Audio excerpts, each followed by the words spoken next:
Welcome students. Today we are going to continue with our chapter A King's Tale from your book Blossoms. Okay तो पिछले video में हम लोगों ने ये कहानी जो है ये लेसन जो है हम लोगों ने शुरू किया था और हम लोगों ने देखा था कि किस तरह राजा रानी का मृत्यु हो जाता है और राजपुत्र को जो है सर एक्टर बोलकर एक बहुत ही वफादार loyal subject of the king उनके पास जो है दिया जाता है कि उसको तुम लोग अपने बच्चे के तरह बड़ा करना है। और बाकी इंग्लैंड में जो है राजा रानी के गुज़र जाने के बाद एकदम कोई लॉ नहीं है, कोई आइन कानून कुछ नहीं है, सब जगह एकदम तबाही सी बात है। तो देखो अभी हम लोग थोड़ा आगे चलते हैं। In the home of Sir Ector, Arthur, the son of the late king, was spending his boyhood. अभी सर एक्टर के घर में लेट किंग यानी जो किंग का मृत्यु हो गया था उनका बच्चा जो है आर्थर वो अपना बचपन बिता रहा था इन हैप्पीनेस एंड सेफ्टी, आनंद से और सेफ्टी से। As he grew older, he became gentle, strong, handsome and good like his father, Arthur Pendragon. अब जैसे जैसे ये बड़े होते गए वो अपने पिताजी के तरह ही बहुत ही सभ्य, बहुत ही स्ट्रॉन्ग, बहुत हैंडसम और अच्छे बने। 18 years passed, 18 साल बीत गए। Britain was torn by bitter rivalry, Britain का हालत बिल्कुल ख़राब था, चारों तरफ झगड़ा हो रहा था, राइवलरी चल रही थी, कौन राजा बनेगा। None of the fighting barons had manage to become the king. अब जो लोग एक दूसरे में झगड़ रहे थे कोई राजा नहीं बन पाए थे, लेकिन झगड़ा चल रहा था। The people longed for the old days of peace and prosperity under Arthur Pendragon. अभी लोग जो हैं वो भी मतलब एकदम बहुत ही उनका भी हालत ख़राब था और वो लोग ये चाहते थे कि आर्थर पेनड्रैगन के ज़माने में जैसा अच्छे दिन हुआ करते थे वैसे दिन लौट आए।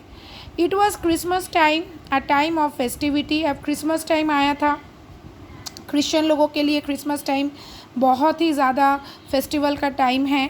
But all around Britain people were hungry, cold and frightened. लेकिन ब्रिटेन में इंसान को मज़ा क्या करेंगे, वो लोगों को ना तो मतलब खाना था इसलिए हंग्री थे, कोल्ड थे क्योंकि अच्छे कपड़े वगैरह कुछ नहीं थे और फ्राइटेंड भी थे, बहुत डरे हुए थे। One day in a church yard people found a large stone on which was fixed a magnificent sword. अब एक दिन क्या हुआ, चर्च के आंगन में एक बड़ा सा पत्थर लोगों ने देखा पड़ा हुआ है और उसके ऊपर एक बहुत ही उम्दा तलवार जो है चिपका हुआ है। Upon the stone in gold letters was inscribed, सोने के अक्षरों में उस पत्थर के ऊपर लिखा हुआ था, Whoever pulls out this sword is by right of birth the king of England. वहाँ पे लिखा हुआ था कि इस तलवार को जो खींच के निकाल पाएगा वो ही राजा बनेगा, ये उसका बर्थ राइट है, इंग्लैंड का राजा बनेगा। Immediately the eager barons who longed to become the king jostled among themselves to lift the sword. अब जो बेरन लोग अभी तक झगड़ रहे थे राजा बनने के लिए सब आ गए और तलवार को उठाना चाहा। None succeeded, किसी को सक्सेस नहीं मिला। The sword remained fixed to the stone, वो sword जो है उसी पत्थर पे चिपका रहा। It was Arthur at the age of 18 who succeeded in lifting the sword for the first time. The barons were angry and disappointed. They demanded a test. अभी Arthur 18 साल का युवा वो आया और एक झटके में तलवार को उठा लिया, लेकिन ये बेरन लोग जो हैं जो राजा बनना चाहते थे वो तो ऐसे ही नहीं छोड़ देंगे, वो गुस्सा हो गए और बोले कि नहीं, हमको एक टेस्ट चाहिए। Upon a bright May morning, a great trial took place in the presence of many people.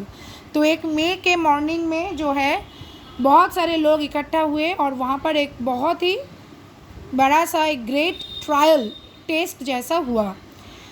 There were the patients, the craftsmen, the merchants as well as the barons. देखो कैसे कैसे सारे लोग आए थे, जो लोग फार्मर्स थे, जो क्राफ्ट यानी कोई काम हाथ का काम करते थे, मर्चेंट, बिजनेसमैन और ये बेरन लोग भी। In front of everyone, Arthur, slender and young, lifted the sword easily. The crowd hailed him as the king. उन सब के सामने आर्थर एकदम दुबला पतला सा यंग एक झटके में तलवार को उठा लिया। पूरा भीड़ जो है उसको जो है राजा मान लिया। After becoming the king of England, Arthur's first duty was to secure peace in England. अभी राजा बनने के बाद सबसे पहला काम आर्थर ने जो किया वो है इंग्लैंड में शांति को लौटाना। He was helped by wise Merlin, Merlin ने उसको हेल्प किया। Like his father, Arthur was concerned about the good of the common people. अपने पापा के तरह ही आर्थर को कॉमन आदमियों के, कॉमन लोगों को के लिए कुछ अच्छा करना था और वही वो चाहता भी था। King Arthur fought battle so that no one could ill treat the humblest of his subjects. इन्होंने बहुत सारे युद्ध लड़े ताकि सबसे गरीब प्रजा भी जो है सुखी से रह पाए। King Arthur had lost his royal sword in a battle. अब इनका एक रॉयल जो सोर्ड था, तलवार था, वो किसी युद्ध में खो गया। One day Merlin took him to a valley of sweet smelling flowers. Merlin ने उसको मैंने राजा को एक बहुत ही सुंदर सुगंधी फूलों से भरा हुआ वैली में एक दिन वो लेके गए। At the edge of the plain there was a deep lake. वहाँ पर एक लेक था। As Arthur approached the lake, a beautiful arm with golden bracelets rose from the water. The hand held a sword set with rubies and emeralds. अब जैसे ही Arthur जो है उस lake के बगल गए तो वहाँ पर उसको एक सुंदर सा हाथ ऊपर आता हुआ दिखा जो कि गोल्ड ब्रेसलेट वगैरह पहना हुआ था, और उसने एक बहुत ही सुंदर सा तलवार आर्थर को दिया जिसमें रूबी और एमरल्ड कीमती पत्थरों से सजा हुआ था। तो देखो यहाँ पर ये यूनिट जो है यहाँ पर ख़त्म होता है और इसका कुछ एक्टिविटीज़ हैं, देखते हैं। Complete the sentence. After King Arthur Pendragon Britain had no king. So देखो activity 4। After King Arthur Pendragon Britain had no king because the barons fought in vain to become the king. कोई success तो हुआ नहीं था, एक दूसरे के बीच खाली लड़ाई हो रहा था, तो इसीलिए बोला the barons fought in vain to become the king. The magnificent sword was fixed on a large stone in a churchyard. On a large stone in a churchyard. Arthur was 18 when he was able to lift the sword for the first time. When he was able to lift the sword for the first time. The beautiful arm that rose from the water held a sword which was set with rubies and emeralds. Held a sword which was set with rubies and emeralds. Okay? तो आज हम लोग video जो है यहीं and करते हैं।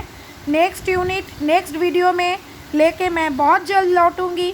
तब तक प्लीज़ मेरे वीडियो को लाइक करो, शेयर करो, सब्सक्राइब करो। एक लाइक और एक कमेंट ज़रूर करना, ठीक है, और अपने दोस्तों के साथ शेयर करना और उनको भी सब्सक्राइब करने बोलना। Goodbye students.